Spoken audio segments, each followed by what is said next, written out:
ನೋಡಲು ಚೈನಾ ದೇಶದ ಜನರಂತೆ ಕಾಣುತ್ತಿದ್ದ ಕಾರಣಕ್ಕಾಗಿ ಒಬ್ಬ ಭಾರತೀಯ ಬಿಎಸ್ಎಫ್ ಯೋಧನ ಮಗ ಕೊಲೆಯಾಗಿರುವ ಘಟನೆ ಇದು. ಏಂಜಲ್ ಚಕಮಾ ಹೆಸರಿನ 24 ವರ್ಷದ ಈ ಯುವಕ ಡೆಹ್ರಾಡೂನ್ನ ಜಿಗ್ಯಾಸ್ ಯೂನಿವರ್ಸಿಟಿಯಲ್ಲಿ MBA ಫೈನಲ್ ಇಯರ್ ವಿದ್ಯಾಭ್ಯಾಸ ಮಾಡುತ್ತಿದ್ದ.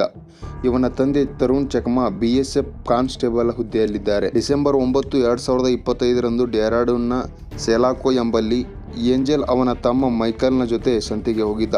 ಆ ಸಮಯದಲ್ಲಿ ಕುಡಿದ ನಶೆಯಲ್ಲಿದ್ದ ಕೆಲವು ಯುವಕರು ಬೈಕ್ ಮತ್ತು ಸ್ಕೂಟರ್ನಲ್ಲಿ ಅಲ್ಲಿಗೆ ಬರುತ್ತಾರೆ ಮತ್ತು ಅವರಿಗೆ ನೀವು ಚೈನಾ ದೇಶದವರಂತೆ ಕಾಣುತ್ತೀರಿ, ಚೈನೀಸ್ ಮೋಮೋಸ್ ಮತ್ತು ಕೆಲವು ಕೆಟ್ಟ ಪದಗಳಲ್ಲಿ ಬಯಲು ಪ್ರಾರಂಭಿಸುತ್ತಾರೆ ಮತ್ತು ಹೊಡೆಯಲು ಹೋಗುತ್ತಾರೆ. ಆಗ ಏಂಜಲ್ ಕೋಪದಿಂದ ನಾನು ಕೂಡ ಭಾರತೀಯ, ಚೈನಾ ದೇಶದವನಲ್ಲ ಎಂದು ಕೋಪದಲ್ಲಿ ಹೇಳುತ್ತಾನೆ. ಆದರೆ ನಶೆಯಲ್ಲಿದ್ದವರು ಚಾಕು ಮತ್ತು ಕೈಯಲ್ಲಿದ್ದ ಖಡ್ಗದಿಂದ ಹಲ್ಲೆ ಮಾಡುತ್ತಾರೆ. ಇದರಿಂದಾಗಿ ಏಂಜಲ್ನ ಹೊಟ್ಟೆ ಹಾಗೂ ಕುತ್ತಿಗೆಯ ಭಾಗಗಳಿಗೆ ಗಾಯವಾಗುತ್ತದೆ. ಪೊಲೀಸರಿಗೆ ಹೇಳಲಾರದಂತೆ ಎಚ್ಚರಿಕೆ ಕೊಟ್ಟು ಹಲ್ಲೆ ಮಾಡಿದವರು ಅಲ್ಲಿಂದ ಪರಾರಿಯಾಗುತ್ತಾರೆ. ಇದಾದ ಬಳಿಕ 17 ದಿನ ಐಸಿಯುನಲ್ಲಿದ್ದ ಏಂಜಲ್ ಡಿಸೆಂಬರ್ 26, 2025ರಂದು ಮರಣ ಹೊಂದುತ್ತಾನೆ. ಈ ಹಲ್ಲೆಯಲ್ಲಿ 6 ಜನ ಭಾಗವಹಿಸಿದ್ದು 2 ಅಪ್ರಾಪ್ತರು ಇದ್ದಾರೆ. 5 ಜನರನ್ನು ಅರೆಸ್ಟ್ ಮಾಡಿದ್ದು ಮತ್ತೊಬ್ಬ ತಲೆಮರೆಸಿಕೊಂಡಿದ್ದಾನೆ.